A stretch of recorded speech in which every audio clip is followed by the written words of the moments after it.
तो हेलो बच्चों, तो कैसे हैं आप लोग। स्वागत है आपका अपने इस यूट्यूब चैनल विजडम क्लासेस में। और मैं हूं आपका बड़ा भाई, छोटा भाई, दोस्त, गुरु, जो भी आप मुझे बोलना चाहें। मेरा नाम है विरल विश्वकर्मा। तो बच्चों, आ गया हूं मैं आज फिर एक बार क्लास 9th का चैप्टर लेके, जिसका नाम है ग्रेविटेशन। याद है, अगर वो एप्पल नीचे गिरा ही ना होता तो मुझे आज ये चैप्टर पढ़ना ही ना होता। जब वो एप्पल नीचे गिरा था, है ना, तभी क्या हुई थी, ग्रेविटी की खोज हुई थी। इसी कारण हमको क्या करना पड़ता है, ये चैप्टर पढ़ना पड़ता है। और ये चैप्टर बेटा बहुत ही इंटरेस्टिंग चैप्टर है। आपको हर क्लास में बहुत ही इंटरेस्टिंग क्वेश्चंस, बहुत ही इंटरेस्टिंग फिनोमिनास को, और 12th का चैप्टर जो है ग्रेविटेशन का बेटा, वो तो क्या लाजवाब चैप्टर है, बहुत ही इंपॉर्टेंट है। तो ग्रेविटेशन की शुरुआत आपकी क्लास 9th से ही शुरू होती है। तो आज हम करने वाले हैं इस चैप्टर के बहुत ही इंपॉर्टेंट क्वेश्चंस। तो अपनी कुर्सी की पेटी बांध दीजिए और बहुत ही ध्यान से ये क्वेश्चंस को करके जाइए, क्योंकि इन क्वेश्चंस के अलावा एक भी क्वेश्चन इसके अलावा नहीं आने वाला है। तो आप बहुत ही अच्छे से इन क्वेश्चंस को करके जाइए, जिससे क्या हो सके, आपके अच्छे से अच्छे नंबर आ सके। और मैं आपको यहाँ पे क्वेश्चन ही नहीं बताने वाला, क्वेश्चन बताने के साथ साथ आपको उनका एग्जाम्पल, उनके एक्सप्लेनेशन, ये सभी चीजें बताने वाला हूं। तो आइए शुरू करते हैं हमारा क्वेश्चन नंबर 1।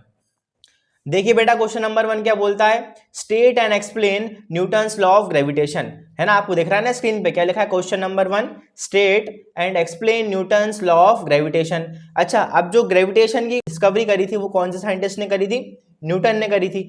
अब जब न्यूटन ने ग्रेविटेशन के बारे में बहुत सारी चीजें पढ़ ली, तो उनको कुछ चीजें क्या हुई, कांस्टेंट नजर आई, मतलब कुछ चीजें वो कभी बदल ही नहीं रही थी। तो न्यूटन साहब ने क्या करा, उन चीजों का नाम क्या रख दिया, न्यूटन्स लॉ बोल दिया, क्योंकि ये न्यूटन साइंटिस्ट ने बताए थे और उनकी कही हुई बातें थी जो हमेशा क्या रहती हैं, सही हो रही थी हर फिनोमेना में ग्रेविटेशन के। तो इसलिए उन चीजों को क्या बोल दिया उन्होंने, न्यूटन्स लॉ ऑफ ग्रेविटेशन बोल दिया।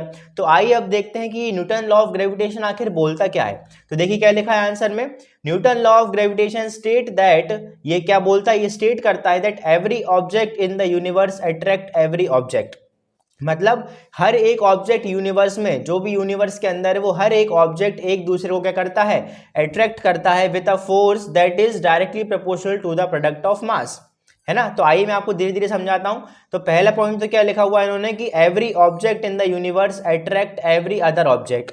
कोई भी ऑब्जेक्ट हो, जैसे फॉर एग्जांपल मैं भी इस यूनिवर्स के लिए ऑब्जेक्ट हूं, आप भी इस यूनिवर्स के लिए क्या हो, एक ऑब्जेक्ट हो, तो हम दोनों ऑब्जेक्ट के बीच में क्या होगा, एक अट्रैक्टिव फोर्स काम कर रही होगी। तो ये क्या बताया था न्यूटन साहब ने, एक पहला पॉइंट बताया था किसका, यूनिवर्सल लॉ ऑफ ग्रेविटेशन का। क्या बताया था कि कोई भी ऑब्जेक्ट हो, जैसे फॉर एग्जांपल मैं आपको बताता हूं, जैसे बेटा ये आपके दो पेन दिख रहे हैं, ये दोनों पेन है, ये ऑब्जेक्ट 1 है, ऑब्जेक्ट 2 है।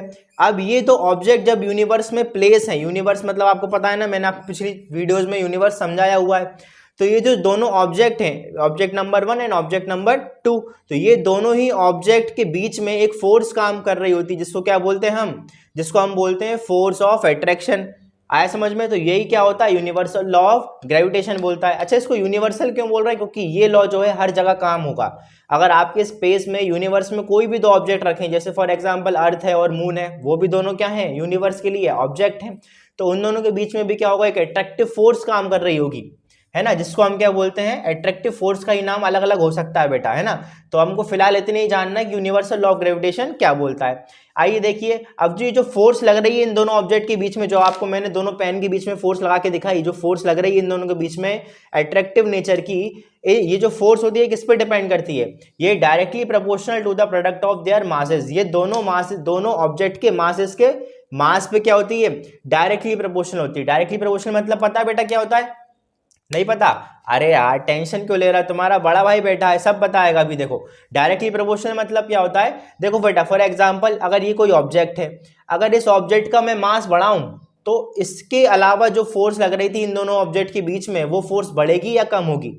अगर मैं इसका मास बढ़ा रहा हूं और फोर्स भी बढ़ रही है, तो वो कैसे हो जाएगा, directly proportional to the mass. आया समझ में। जब मैं किसी क्वांटिटी को बढ़ाने से क्या होता है, जब भी किसी क्वांटिटी को बढ़ाने से उसकी दूसरी क्वांटिटी भी क्या हो, जो उस पर डिपेंडेंट हो, वो बढ़ रही हो, तो वो क्या होती है, डायरेक्टली प्रोपोर्शनल। जैसे फॉर एग्जांपल अगर मैं इन दोनों का मास बढ़ाऊंगा, तो इन दोनों के बीच में जो अट्रैक्टिव फोर्स लग रही थी वो भी क्या हो जाएगी, बढ़ जाएगी। तो यहाँ पे मास और फोर्स के बीच में कैसा रिलेशन है, डायरेक्टली प्रोपोर्शनल का। एक होता है इनवर्सली प्रोपोर्शनल। इनवर्सली प्रोपोर्शनल क्या होती है, इनवर्सली प्रोपोर्शनल मतलब होता है कि अगर मैं इनका कोई एक प्रॉपर्टी बढ़ाऊंगा तो दूसरी प्रॉपर्टी कम हो जाएगी। इनवर्स होता है, इनवर्स रिलेशन मतलब पता है ना, उल्टा, मतलब अगर मैं कोई एक चीज बढ़ाऊंगा तो दूसरी चीज कम हो जाएगी, है ना। तो अब जो इन दोनों के बीच में अट्रैक्टिव फोर्स लग रहा था according to the universal law of gravitation, जो इन दोनों के बीच में फोर्स लग रहा था वो डायरेक्टली प्रोपोर्शनल होता है किसके, इन दोनों के मास के प्रोडक्ट की डायरेक्टली प्रोपोर्शनल होता है। मास के प्रोडक्ट की डायरेक्टली प्रोपोर्शनल मतलब अगर इन दोनों का प्रोडक्ट ऑफ मास में बढ़ाऊंगा तो दोनों के बीच में अट्रैक्टिव फोर्स भी क्या होगी, बढ़ेगी। आया समझ में। और देखिए नेक्स्ट पॉइंट क्या लिखा है, inversely proportional to the square of distance. इन दोनों के बीच की जो डिस्टेंस है ना, ये तो दोनों के बीच की जो डिस्टेंस दिख रही है, इन दोनों के बीच की डिस्टेंस का स्क्वायर करूंगा तो फोर्स ऑफ अट्रैक्शन का रिलेशन जो है कैसा आएगा, इनवर्सली प्रोपोर्शनल आएगा। क्यों, क्योंकि जब मैं डिस्टेंस बढ़ाता हूं दो ऑब्जेक्ट के बीच में तो उनके बीच में अट्रैक्टिव फोर्स क्या हो जाती है, कम हो जाती है। तो एक चीज बढ़ाने से दूसरी चीज कम हो रही है, इसलिए इसको क्या बोलेंगे हम, इनवर्सली प्रोपोर्शनल का रिलेशन बोलेंगे। आया समझ में। तो बेटा ये जो है सबसे मोस्ट इंपॉर्टेंट क्वेश्चन है, क्वेश्चन नंबर 1 आपके चैप्टर का। जब भी किसी के दिमाग में जहन में ये क्वेश्चन आता है ना कि ग्रेविटेशन से मुझे क्वेश्चन देना एग्जाम में, तो सबसे पहला क्वेश्चन उसके दिमाग में यही आता है कि explain universal law of gravitation. आया समझ में, ठीक है बेटा। आइए क्वेश्चन नंबर 2 देखते हैं क्या होता है, define acceleration due to gravity यानी स्मॉल जी। ठीक है, अब अपन को क्या डिफाइन करना है क्वेश्चन 2 में, वो बोल रहा है कि डिफाइन कीजिए एक्सेलरेशन ड्यू टू ग्रेविटी यानी स्मॉल जी को डिफाइन कीजिए। क्या लिखा है आंसर देखिए, the uniform acceleration experienced by a body free falling towards the surface of a massive body such as earth solely under the influence of its gravitational pull. अच्छा, acceleration due to gravity क्या होता है, जैसे for example आपको वो Apple वाला example आपको क्या लगता है, बहुत अट्रैक्टिव लगता है ना। तो जो एप्पल था, जो अब वो एप्पल लटका हुआ था, तो उस एप्पल में ऐसा क्या था या कौन चीज उसको नीचे खींच रही थी कि वो नीचे ही गिरा। अगर वो एप्पल वहां से पेड़ से टूटा तो वो टूट के और ऊपर क्यों नहीं गया, ऊपर ही चला जाता, नीचे क्यों नहीं आया। नीचे अगर नहीं आता तो ये चैप्टर नहीं पढ़ना पड़ता हम लोगों को, है ना। तो वो जो एप्पल को नीचे खींचने वाली चीज थी वो क्या थी बेटा, ग्रेविटी। इसको हम एक्सेलरेशन ड्यू टू ग्रेविटी के नाम से भी जानते हैं, है ना। आपने ग्रेविटी का नाम तो सुना होगा ना, लेकिन एक्सेलरेशन ड्यू टू ग्रेविटी क्या होता है, उसी का नाम होता है, क्योंकि ग्रेविटी के कारण क्या आया, उसमें एक्सेलरेशन आया। ग्रेविटी उसको नीचे खींच रही थी, है ना। एक्सेलरेशन मतलब पता है ना, चेंज इन वेलोसिटी, उसकी वेलोसिटी। फॉर एग्जांपल बेटा मान लो ये एप्पल है, फिलहाल तो इसी से काम चलाना पड़ेगा, यही एप्पल है अपने पास अभी, है ना। तो जब ये नीचे गिरा तो ये नीचे ही क्यों गिरा, क्योंकि यहाँ पे ग्रेविटी जो है नीचे लग रही थी, जो ग्रेविटी का फोर्स होती है वो इसको खींच रही थी, जिसके कारण इसमें एक्सेलरेशन आया, इसकी वेलोसिटी क्या हुई, चेंज हुई। चेंज इन वेलोसिटी को हम एक्सेलरेशन बोलते हैं ना, क्योंकि यहाँ पे इसकी वेलोसिटी क्या थी, 0 थी। जब इस इनिशियल पॉइंट पे था इसकी वेलोसिटी क्या थी, 0 थी। जब वो फाइनल पॉइंट में नीचे आया तो उसकी वेलोसिटी क्या हुई, चेंज हुई, जहां से धीरे धीरे धीरे धीरे उसकी वेलोसिटी तेज होती गई और फिर वो नीचे आ गया। इसलिए क्या बोलते हैं इसको, एक्सेलरेशन ड्यू टू ग्रेविटी, क्योंकि ग्रेविटी के कारण ही क्या आता है यहाँ पे, एक्सेलरेशन आता है। आया समझ में, वेरी गुड। तो आइए क्वेश्चन नंबर 3 देखते हैं क्या है।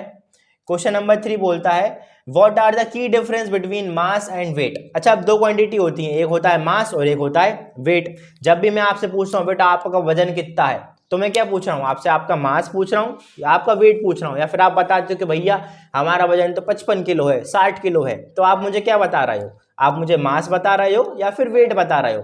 तो आइए देखते हैं difference between mass and weight क्या होता है। देखिए क्या लिखा है आंसर में, मास में क्या लिखा है, mass is defined as the total quantity of matter contained in a body. अब जो कोई भी बॉडी बनती है वो डिफरेंट डिफरेंट टाइप के मैटर से बनती है, कोई सॉलिड मैटर से बनेगी, कोई लिक्विड मैटर से बनेगी, कोई गैसियस मैटर से बनेगी। तो उस बॉडी के अंदर जितना मैटर है उसी को हम क्या बोलते हैं, मास ऑफ द बॉडी। आया समझ में। अब वेट देखिए, वेट क्या होता है, weight is defined as the gravitational force with which the earth और the celestial body attract another towards its cent मतलब सेंटर, है ना। सेंटर पूरा लिखा नहीं पाया शायद वहां पे, तो आप एडजस्ट कर लीजिए, अभी मैं उसको सही कर दूंगा पीपीटी में। तो यहाँ पे क्या लिखा है, वेट क्या होता है, वेट अगर मैं मास के साथ ग्रेविटेशनल फोर्स को भी क्या करने लगूं, एक्सपीरियंस करने लगूं या पूछने लगूं या बताने लगूं, या फिर मैं इनगल्फ करा दूं कि मास के साथ में ग्रेविटेशनल वेट, जो अपन ग्रेविटी भी लग रही है ना अपन अर्थ पे, अर्थ की ग्रेविटी अलग है, अगर मून पे चले जाएंगे तो मून की ग्रेविटी क्या हो जाएगी, अलग हो जाएगी। तो जब हम मास के साथ ग्रेविटी को भी इंक्लूड कर देंगे तो उसको हम पूरी क्वांटिटी को क्या बोलने लगेंगे, हम वेट बोलने लगेंगे। आया समझ में। तो मास क्या होता है, अमाउंट ऑफ मैटर किसी भी बॉडी के अंदर कौन कितना है उसको क्या बोलते हैं हम, मास ऑफ द ऑब्जेक्ट। और वेट किसको बोलते हैं, और जब हम उस मास ऑफ द ऑब्जेक्ट के साथ ग्रेविटी को भी इंक्लूड कर देते हैं, ग्रेविटेशनल फोर्स को जो उस ऑब्जेक्ट के ऊपर लग रही है, तो हम क्या बोलते हैं उस चीज को, वेट बोलते हैं। आइए नेक्स्ट पॉइंट देखते हैं, मास में क्या लिखा हुआ है, it is constant quantity that does not change with location. Mass कैसी होती है, कांस्टेंट क्वांटिटी होती है, लोकेशन के साथ चेंज नहीं होती। मतलब आप अगर अभी अर्थ पर हो तो आपका मास जितना है वो उतना ही रहेगा। मान लो 70 केजीज है तो भी 70 रहेगा। अगर आप मून पे चले जाओगे तो आपका मास तो 70 केजी ही रहेगा, है ना। अगर आप अभी मेरे घर पे हो तो आपका मास अभी 70 है, आप अगर अपने घर पे चले जाओगे तो आपका मास तब भी कितना रहेगा, 70 केजीज रहेगा। लेकिन वेट के साथ ऐसा नहीं होता बेटा। वेट के साथ क्या होता है, weight is defined as the gravitational force which changes या फिर which depends on the acceleration due to gravity, जो कि किस पे डिपेंड करता है, एक्सेलरेशन ड्यू टू ग्रेविटी पे चेंज होता है मास या वेट। क्या होता है बताओ, वेट चेंज होता है बेटा, गलती नहीं करना, बहुत इंपॉर्टेंट कॉन्सेप्ट है ये, बहुत इंपॉर्टेंट कॉन्सेप्ट है ये, है ना। तो गलती नहीं करने का है। क्या है मास के, देखो एक बार रिवाइज करो मेरे साथ, इधर आओ जरा, ध्यान, फोकस फोकस। क्या है मास, क्या बोला मैंने, मास होता है अमाउंट ऑफ मैटर, और अमाउंट ऑफ मैटर चेंज नहीं होता प्लेस टू प्लेस, तो मास क्या रहता है, हमेशा कांस्टेंट रहता है। वेट क्या होता है, वेट होता है अमाउंट ऑफ मैटर के साथ, अगर मैं ग्रेविटेशनल फोर्स की बात करूं, ग्रेविटी की, तो उसे क्या बोलते हैं, वेट बोलते हैं। और क्योंकि ग्रेविटी बदलती है जगह से जगह जाने पे, अगर अभी आप मेरे घर पर हो, अगर आप ऊपर हाइट पे चले आओगे तो ग्रेविटी चेंज हो जाएगी। अगर आप अभी अर्थ पे हो, अगर मून पे चले आओगे तो ग्रेविटी चेंज हो जाएगी। हर जगह अलग अलग ग्रेविटी होती है, तो जब आप ग्रेविटी चेंज कराओगे तो आपका वेट चेंज होगा। आया समझ में। तो दोनों में डिफरेंस क्या है, मास और वेट में। तो आइए देखते हैं क्वेश्चन नंबर 4 क्या बोलता है, what do you mean by free fall and acceleration due to gravity. Free fall और एक्सेलरेशन ड्यू टू ग्रेविटी का मतलब क्या होता है, आप इससे क्या समझते हो, आपको ये बताना है ना। तो आइए देखते हैं क्या है। Free fall is the motion of an object falling towards the earth solely under the influence of gravitational force. जब कोई भी ऑब्जेक्ट ग्रेविटेशनल फोर्स के अंडर, ग्रेविटेशनल फोर्स के अंदर काम करते हुए किसी भी अर्थ के सेंटर पे आके गिरने लगे, तो उसको क्या बोलेंगे हम, वो ऑब्जेक्ट क्या कर रहा है, फ्री फॉल कर रहा है। जैसे फॉर एग्जांपल जो एप्पल नीचे गिरा था वो किसके इन्फ्लुएंस में गिरा था, कौन उसको नीचे खींच रहा था एप्पल को, ग्रेविटेशनल फोर्स। और वो एप्पल जा कहाँ रहा था, अर्थ के सेंटर की तरफ जा रहा था, इसलिए उस ऑब्जेक्ट ने जो भी मोशन करा उसको क्या बोलेंगे हम, फ्री फॉल बोलेंगे। मतलब जब भी कोई ऑब्जेक्ट बिना किसी फोर्स के, विदाउट किसी, हम बोल सकते हैं विदाउट किसी एक्सटर्नल फोर्स के, है ना, ग्रेविटेशन फोर्स तो लगेगा ही, लेकिन ग्रेविटेशनल फोर्स के अलावा की कोई और फोर्स ना लगे और वो ऑब्जेक्ट नीचे गिरे ग्रेविटी के इन्फ्लुएंस में, तो हम क्या बोलते हैं कि वो जो ऑब्जेक्ट है वो किसके अंदर है, वो ऑब्जेक्ट जो है फ्री फॉल करने के अंदर है। विथ नो अदर फोर्स, देखो बेटा यहाँ पे लिखा भी है मैंने, with no other force like air resistance acting upon it.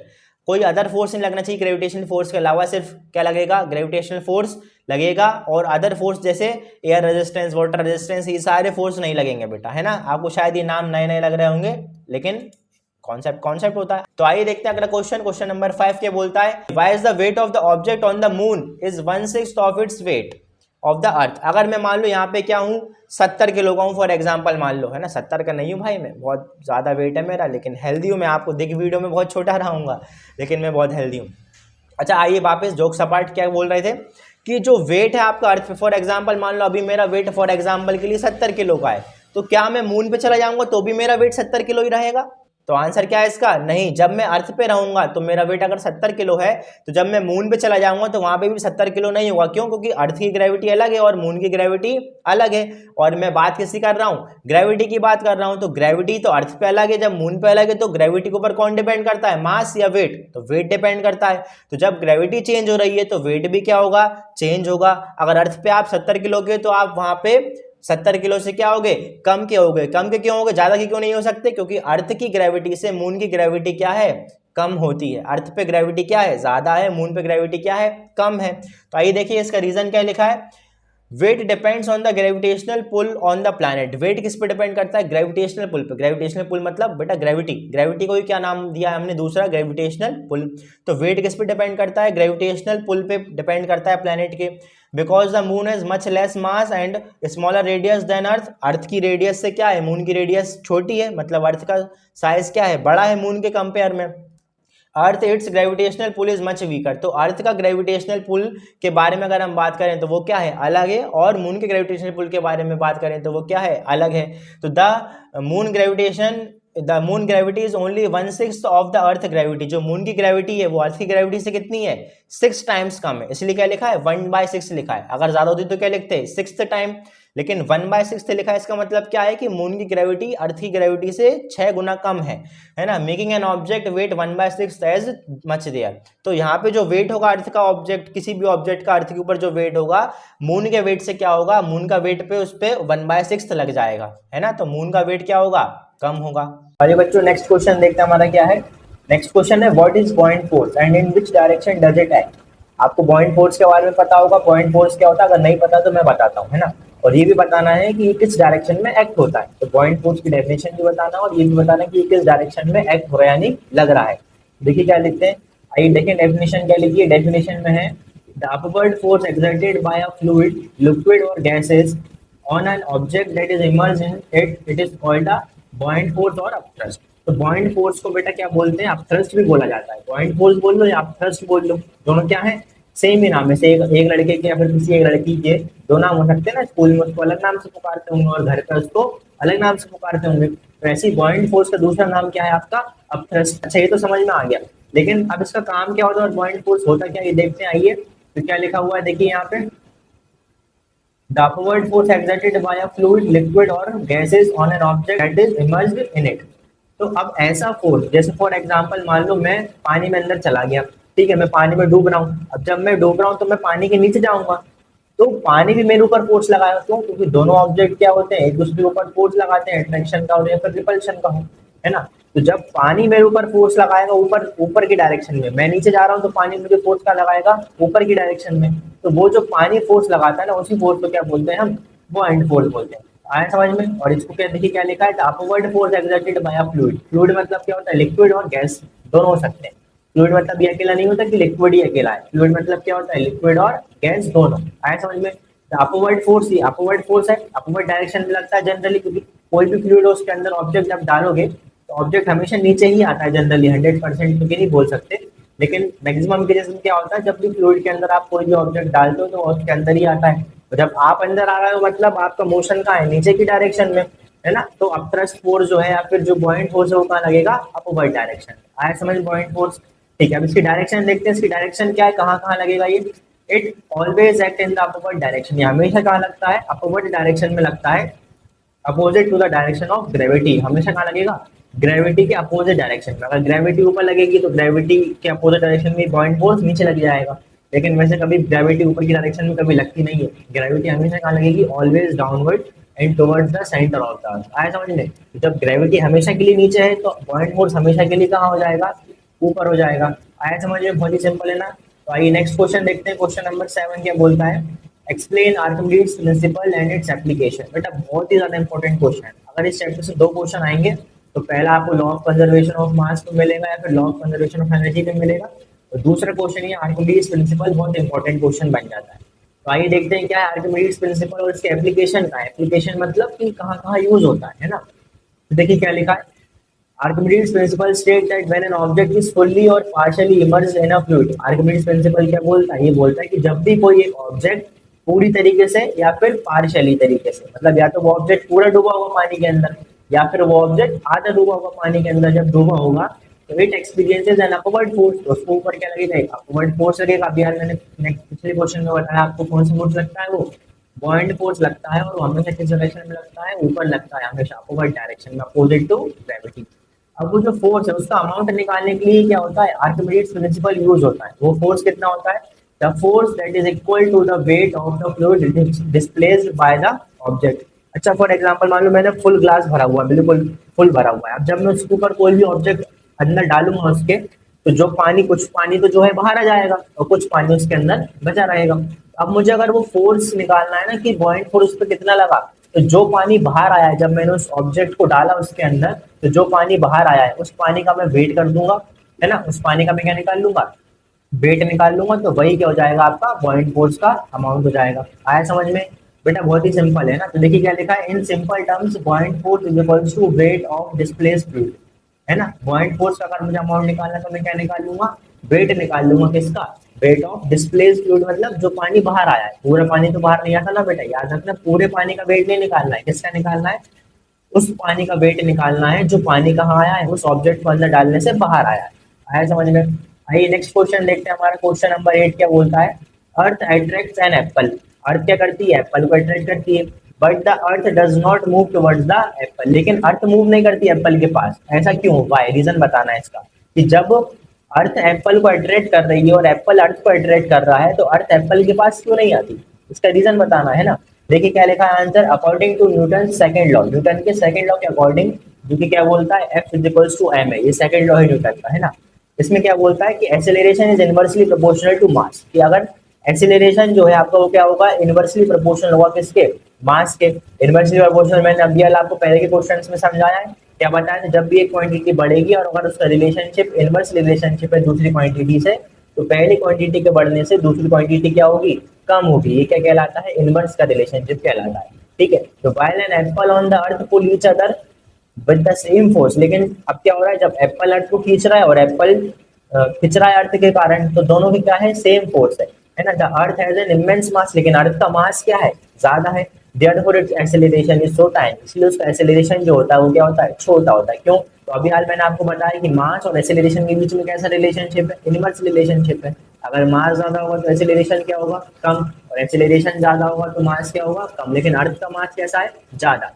अर्थ का मास ज्यादा है तो एक्सेलरेशन क्या हो जाएगा, उसका कम हो जाएगा। इसीलिए क्या होता है, अर्थ अपने इसीलिए क्या होता है, अर्थ जो है मूव नहीं करती है ना। एप्पल भी उसको अट्रैक्ट कर रहा है और अर्थ भी इसको अट्रैक्ट कर रही है एप्पल को, लेकिन एप्पल मूव हो जाता है क्योंकि उसका मास कम है और उसका एक्सेलरेशन क्या हो जाएगा, फिर ज्यादा हो जाएगा। आया समझ में। तो आइए देखते हैं क्वेश्चन नंबर 9 क्या बोल रहा है। Does the gravitational force depend on the medium between two bodies. अब जो मैंने आपको पेन वाला एग्जांपल बताया था उसमें क्या बताया था, दोनों पेन है, अब उन दोनों पेन के बीच में क्या लग रहा है, आपका अट्रैक्टिव फोर्स लग रहा है। अब वो जो अट्रैक्टिव फोर्स लग रहा है ना, उसको मैं क्या बोल सकता हूँ, ग्रेविटेशनल फोर्स बोल सकता हूँ, ठीक है। अब उस ग्रेविटेशनल फोर्स जो वो लग रहा है उन दोनों ऑब्जेक्ट के बीच में, वो मीडियम पे डिपेंड कर रहा है या नहीं कर रहा। मीडियम मतलब अगर इन दोनों पेनों को मैं हवा में रख रहा हूँ तो जो फोर्स लग रहा है वो क्या आएगा, फॉर एग्जाम्पल मान लो 15 न्यूटन का आ रहा है। तो अगर मैं इनको पानी के अंदर डाल दूंगा दोनों ऑब्जेक्ट को, तो भी क्या फोर्स 15 न्यूटन का आएगा, है ना। या फिर मैं किसी ऑयल के अंदर डाल दूंगा तब भी क्या फोर्स 15 न्यूटन का आएगा। मतलब मैं अगर मीडियम चेंज करना हो, पहले मैंने हवा में रख के देखा, फिर मैंने पानी में डाल दिए उन दोनों ही ऑब्जेक्ट को, फिर मैंने क्या करा, ऑयल के अंदर डाल दिया, तो जो ग्रेविटेशन फोर्स लग रहा है उन दोनों के बीच में, जिसको हम फोर्स ऑफ अट्रैक्शन बोल रहे हैं, वो दोनों में सेम लग रहा है, तीनों कंडीशन में अलग अलग लग रहा है ना। तो अगर बेटा चेंज हो जाएगा ग्रेविटेशन फोर्स, इसका मतलब क्या है कि वो जो ग्रेविटेशन फोर्स है वो डिपेंड कर रहा है मीडियम पे। और अगर नहीं चेंज होगा तो क्या करेंगे, क्या कहेंगे कि जो ग्रेविटेशन फोर्स होता है वो डिपेंड नहीं करता मीडियम पे। तो देखिए क्या लिखा है इसका answer, no gravitation force does not depend on the medium between two bodies. जो ग्रेविटेशन फोर्स होता है वो मीडियम पे डिपेंड नहीं करता दोनों बॉडीज पे, है ना। आप उन दोनों ऑब्जेक्ट को चाहे हवा में रख के देख लो, आप उन दोनों ऑब्जेक्ट को चाहे पानी में रख के देख लो, चाहे आप उन दोनों ऑब्जेक्ट को ऑयल के अंदर डाल के देख लो, अगर उन दोनों के बीच की डिस्टेंस सेम है तो ग्रेविटेशन फोर्स भी क्या लगने वाला है, दोनों ऑब्जेक्ट के ऊपर क्या आएगा, सेम ही आएगा, है ना। तो इसका मतलब क्या है कि वो मीडियम पे डिपेंड नहीं करता। आइए नेक्स्ट क्वेश्चन देखते हैं, हमारा क्वेश्चन नंबर 10 क्या बोल रहा है। Why do a stone and a feather do not reach the ground at the same time? अच्छा पर देखो अब इसमें क्या बोल रहा है, एग्जाम्पल केस स्टडी टाइप का क्वेश्चन है ये। क्या बोल रहा है कि जब मैंने एक पत्थर लिया और एक फेदर लिया, है ना, तो जो पत्थर और फेदर को जब मैं दोनों को साथ में छोड़ूंगा तो फेदर धीरे धीरे नीचे आएगा, पत्थर एक बार में सक से नीचे चला जाए, है ना। तो यही बताना है कि ऐसा क्यों होता है, इसका रीजन क्या है ना। तो why do a stone and feather not reach the ground at the same time, ये दोनों सेम टाइम में नीचे क्यों नहीं पहुंच रहे हैं। जब मैं छोड़ दोनों को साथ में रहा हूं तो फेदर धीरे धीरे नीचे आ रहा है और जो स्टोन है वो क्या हो रहा है, तेज नीचे आ रहा है, एक बार में नीचे आ जाता है जल्दी जल्दी से। लेकिन फेदर को नीचे आने में क्या लग रहा है, टाइम लग रहा है। तो आइए इसका रीजन देखते क्या है। In normal condition they reach the ground at different time. लेकिन नॉर्मल कंडीशन की अगर हम बात करें, जैसे जब एयर वेयर प्रेजेंट है, नॉर्मल कंडीशन है, तो क्या हो रहा है वहां पे, दोनों जो है डिफरेंट डिफरेंट टाइम में क्या आएंगे, नीचे आएंगे, बिकॉज ऑफ एयर रेजिस्टेंस। किसके कारण होता है, एयर रेजिस्टेंस के कारण होता है। किसके कारण, एयर रेजिस्टेंस के कारण। एयर रेजिस्टेंस क्या होता है बेटा, जो बॉइंट फोर्स लेता है ना, जो बॉइंट फोर्स का बोलते हैं उसको, जब वो लिक्विड में लिक्विड के कारण लगता है, उसको एयर रेजिस्टेंस ही बोल देंगे कब, जब वो गैसेस के कारण लगेगा। आया समझ में। एयर मतलब में क्या होता है, एयर मतलब मिक्सचर ऑफ गैसेस, इसीलिए क्या बोलते हैं, जब बॉइंट फोर्स लिक्विड का लगता है तो उसको लिक्विड में क्या बोलते हैं, बॉइंट फोर्स ही बोलते हैं। और जब वो चीज गैसेस से लगती है तो क्या बोलते हैं उसको, हम एयर फ्रिक्शन बोलते हैं। आया समझ में। तो ये जो हो रहा है दोनों में टाइम लैग जो आ रहा है कि फेदर नीचे नीचे आता है धीरे धीरे और जो स्टोन है वो जल्दी से नीचे आ जाता है, ये किसके कारण हो रहा है, ये हो रहा है एयर रेजिस्टेंस के कारण। आया समझ में। आंसर देखें और क्या लिखा है आगे। The feather has a large surface area. Feather का सरफेस एरिया क्या होता है, ज्यादा होता है, रिलेटिव टू इट्स मास, मास के कंपेयर में बता रहा है। रिलेटिव रिलेटिव मतलब क्या होता है, कंपेयर में बताना, है ना। So it experiences more air friction, तो उसको क्या लग रहा है, एयर फ्रिक्शन ज्यादा लग रहा है अपवर्ड की डायरेक्शन में, विच स्लोज इट डाउन, इसलिए वो क्या हो जाता है, स्लो हो जाता है। फिर से समझाता हूँ एक बार। जो फेदर है उसका कैसा है, लार्ज सरफेस एरिया है विथ रिस्पेक्ट टू या फिर रिलेटिव टू मास।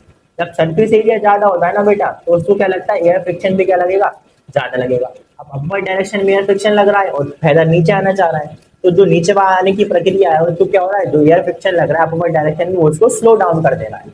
इसीलिए जो फेदर होता है वो क्या कर रहा है आपका, धीरे धीरे नीचे आ रहा है। अच्छा, नेक्स्ट क्या लिखा है, देखिए नोट में लिखा है इन अ वैक्यूम। जब मैं वैक्यूम की बात करूंगा, लेकिन वैक्यूम मतलब क्या होगा, यहाँ पे कोई भी एयर के पार्टिकल्स नहीं होंगे, सारे एयर के पार्टिकल्स में जब यहाँ से बाहर निकाल दूंगा इस एनवायरमेंट से तो क्या बन जाता है, वो वैक्यूम बन जाता है। देखिए लिखा है मैंने वैक्यूम के ब्रैकेट में, where there is no air, जहाँ पे कोई भी एयर ना होगी तो क्या होगा, both the stone and the feather would fall at the same time.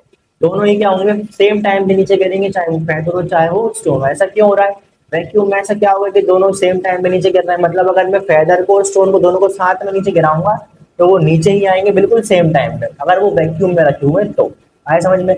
Vacuum में ऐसा क्या होता है भैया कि दोनों साथ में नीचे आ रहे हैं, दोनों में टाइम डिफरेंस नहीं आ रहा। देखो वैक्यूम में क्या बोला मैंने, where there is no air, जहाँ पे एयर के कोई भी पार्टिकल नहीं है। अब जब एयर के ही पार्टिकल नहीं है तो वहाँ पे एयर रेजिस्टेंस भी क्या होगा, नहीं लगेगा, नेग्लिजिबल लगेगा। या फिर जब एयर रेजिस्टेंस ही नहीं लग रहा तो दोनों को केस में क्या हो रहा होगा, वो दोनों नीचे सेम रेट से आ रहे होंगे, क्योंकि अपोज करने वाला कोई भी नहीं है जो अपर डायरेक्शन में लग रहा था। इसलिए क्या होता है, वैक्यूम के अंदर फेदर और स्टोन दोनों क्या होंगे, सेम टाइम में नीचे आएंगे। आए समझ में। तो बच्चों आज का लेक्चर हम यहीं रोकते हैं, अगले लेक्चर में हम पढ़ने वाले हैं नेक्स्ट चैप्टर के इंपॉर्टेंट क्वेश्चंस। तो वेट करिए नेक्स्ट लेक्चर का, अगले 1 या 2 दिन में आपका नेक्स्ट लेक्चर मिल जाएगा। क्योंकि बेटा मैं बाकी क्लासेस की भी वीडियो डाल रहा हूँ, इसलिए थोड़ा सा एडिटिंग में और कंटेंट बनाने में क्या लगता है, टाइम लगता है। अब चलिए तो फिर मिलते हैं अगले लेक्चर में। सब्सक्राइब कर दीजिए और लाइक कर दीजिए, और हाँ कमेंट में बताना ना भूलें कि आपको लेक्चर कैसा लगा। अगर कोई आपको डाउट भी आ रहा है इन क्वेश्चंस में या फिर कोई चीज आपसे मिस हो गई है तो आप उसको कमेंट में पूछ सकते हैं, मैं आपको डेफिनेटली क्या करूंगा, आंसर करूंगा। ये मिलते हैं अगले लेक्चर में, जब तक के लिए गुड बाय।